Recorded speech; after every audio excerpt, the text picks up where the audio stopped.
Hello, everyone. Welcome back to our Bible study. We are in Esther chapter 8 today, and we've solved one problem. Haman is out of the way, this evil guy who has been a thorn in the side of the Jewish people. And now we have another problem to deal with, and that is that the decree that Haman wrote up that all the Jews were allowed to be killed on a specific day, the 13th day of the 12th month, that's still out there in the empire. And so something has to be done about that. So let's talk about that in chapter 8. You can download our PDF on our website at tobelikechrist.com if you'd like it. The first page, once again, is going to look largely the same. Esther's story really picks up in about 479 BC. You'll see that about the middle of the timeline, but of course, I've got some other dates just for reference and to place her story historically. As far as our characters, again, pretty much the same. King Ahasuerus, who's the king of Persia. He's also known as Xerxes. We have Esther, who became the queen of Ahasuerus and saved her people from the evil Haman. We have Mordecai, who is about to be promoted from his old position and about to be significantly promoted. He was a Jew who lived in Susa, who helped Esther save the Jews. And then, of course, we have Haman, who is at this point deceased. He was hung in the last chapter for his evil plan that was revealed by Esther and Mordecai.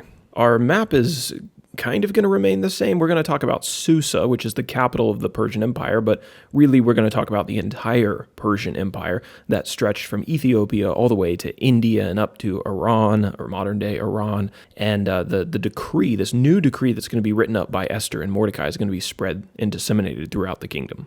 So as we get into our text, 17 verses total today, the first 14, negating Haman's evil decree against the Jews.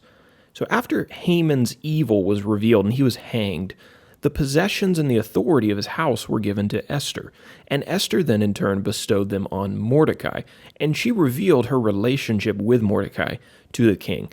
And so now it's kind of clear Esther is her Jewish heritage is out in the open. Also, the fact that Mordecai played a key role in her upbringing. So Mordecai has been honored once by the king, but he's going to be honored even more. The king gave his signet ring, which had been on Haman's hand, to Mordecai, and this kind of gave him authority to make the decrees in the name of the king.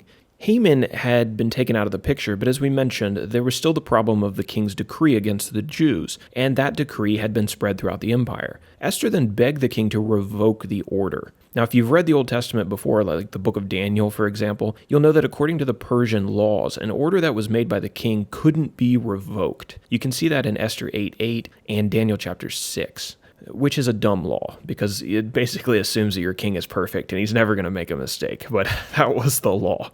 Once the king made a decree, a royal decree, it could not be revoked. But in order to counter the first decree, Ahasuerus gave Esther and Mordecai permission to write another decree to negate the first, basically, or to cancel out the first. All the scribes of Susa were gathered together to write this new decree in all the languages of the empire. The new decree stated that the Jews were allowed to arm themselves and defend themselves against any hostile group that did choose to follow through with Haman's order to attack the Jews on this specific day. Now the Jews are legally allowed to arm themselves and defend themselves. This was meant to dissuade those who intended to carry out Haman's initial decree, and also, if there was anyone bold enough to try it, which we'll find out in the next chapter, it gave the Jews the ability to fight back. The new decree was then sealed by Mordecai and the king's signet ring before being sent off into the provinces on the king's fastest horses.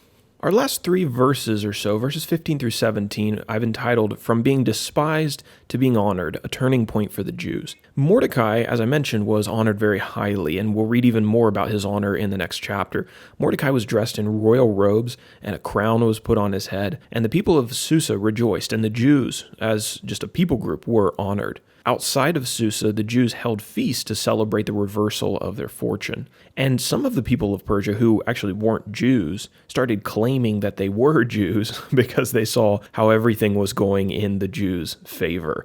And now there was a couple Jews, Esther and Mordecai, who were right under the king leading the kingdom. So that is our summary for Esther 8, and we'll talk more about the day that these decrees are actually going to be carried out in chapter 9, and we're going to see how it goes. But let's talk about our application as we finish up for today. If you think about it, you can see a lot of parallels between Esther what she did for her people, and what Jesus has done for us. They were both Jews. They were descendants of the tribes of Israel. They were both unique. Esther was 1 in a million picked out of the entire Persian Empire. Jesus was the one unique sinless man. They both used that uniqueness to serve others. They were both royals. Esther was a queen, Jesus a king. They both accepted responsibility that they alone could fill. Nobody could do what Esther did. Nobody could do what Jesus has done for us.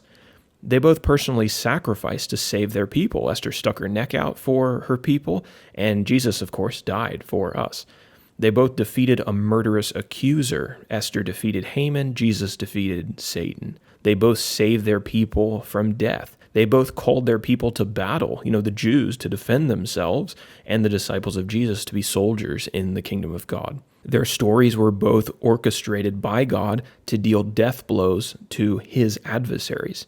And then finally, their stories both conclude with God winning, which is the best part of it all. And so that is our application and our study in Esther 8. I hope you'll join me tomorrow and the next day, Lord willing, to finish up this book.